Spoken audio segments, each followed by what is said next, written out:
There are military shooting games that focus almost entirely on just action, asking players to move quickly, shoot first, think later. On the other side of things, there are these games that slow everything down and remind you that the most dangerous weapon on the battlefield is not a rifle, it's information. Knowing where the enemy is, understanding the terrain, coordinating with your squad, and making the right decision before anyone fires a shot has always been what sort of separated Ghost Recon from almost every other military franchise. That identity is exactly why so many players continue waiting for the series to make a comeback. It's been years since Ghost Recon Breakpoint launched in 2019, and since then, Ubisoft's continued supporting other major franchises while Ghost Recon remained unusually quiet. During that silence, rumors began appearing about a new project internally known as Project OVR. And in 2025, Ubisoft finally confirmed that a new Ghost Recon game is indeed in development. Company executives later described it as one of Ubisoft's upcoming flagship titles, while also indicating that the series would move toward a first-person perspective and a more grounded tactical direction. That specific confirmation immediately changed the conversation. Folks were no longer wondering whether Ghost Recon would return. Lots of folks began wondering what kind of Ghost Recon it would become.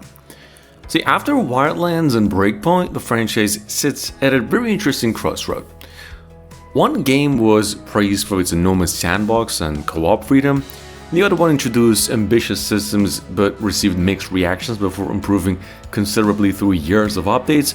Ubisoft now has an opportunity to combine everything it learned over the past decade into something that finally delivers the tactical military experience many players have been asking for. Now, imagine beginning the new Ghost Recon not with explosions or helicopters flying around the screen, but with silence. Like a team arriving long before sunrise, rain falling lightly across the mountains. Nobody's speaking because there's nothing to say yet. Their intelligence has identified a high-value target operating somewhere inside a conflict zone that officially doesn't even exist. Satellite imagery is incomplete, drone feeds reveal just fragments. Every piece of information then feels useful, but none of it tells the whole story. And before firing a single shot, the mission has already begun. That slower pace is exactly where Ghost Recon has always been at its strongest. The most memorable operations in this franchise rarely begin with combat. They begin just with planning. Like imagine opening a detailed tactical map now, where every route presents different opportunities. One path crosses abandoned villages, another follows some dense forest. The third route also then moves through mountains. There ain't one correct answer is what I'm saying. There are simply consequences attached to every decision that you make.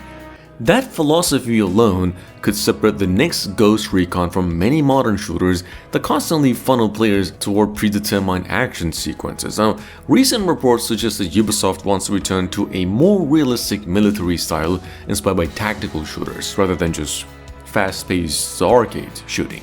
Various reports have described the project as emphasizing squad coordination, careful movement, realistic engagement, and first-person immersion instead of the more action-oriented direction seen in the recent entries.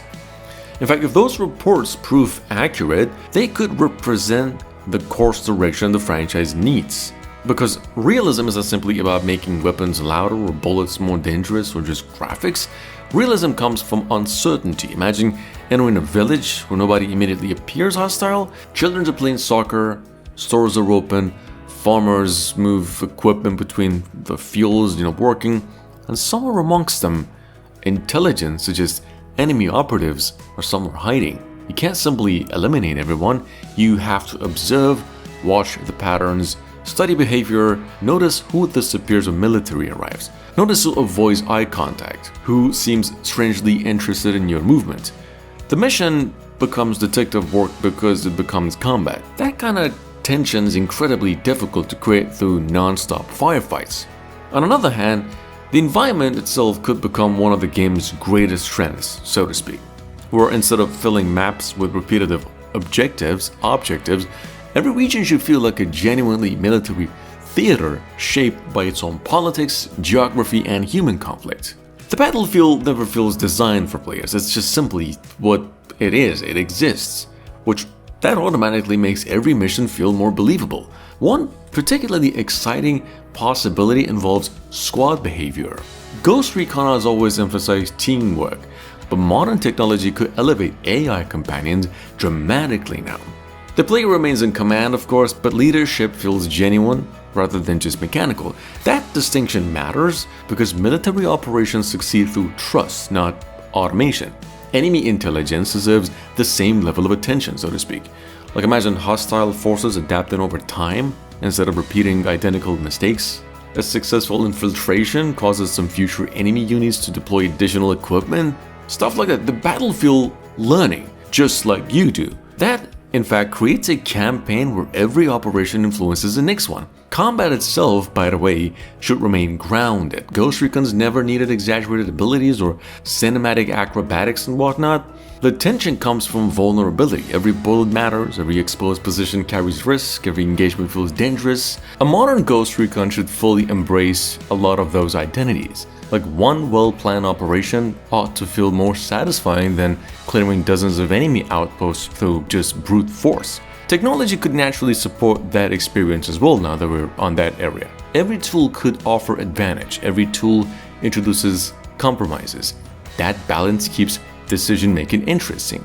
Storytelling could also become far more personal as well. See, Ghost Recon is always traditionally focused on geopolitical conflicts, but the strongest military stories are rarely about politics alone. They're about people operating inside impossible situations where every choice carries lots of consequences beyond the battlefield itself. Imagine missions where success creates humanitarian complications, capturing one target, allowing another one to escape, protecting one village, leaving another exposed. In that sense, victory no longer means perfection, it simply means making the least damaging decision available. Those moral gray areas feel appropriate for Ghost Recon because they reflect the complexity of modern military operations, without turning the story into some political commentary. A modern Ghost Recon should fully embrace that identity. For now, much of the game remains unknown. There is no gameplay trailer, no official title, no detailed reveal, only scattered reports, executive commands, and growing anticipation from a community that has spent years wondering where the ghosts would deploy next. But perhaps that's fitting, because Ghost Recon has never been about spectacle for its own sake. It's about patience, preparation, discipline. It's about understanding that the most stressful missions are often the ones nobody ever hears about.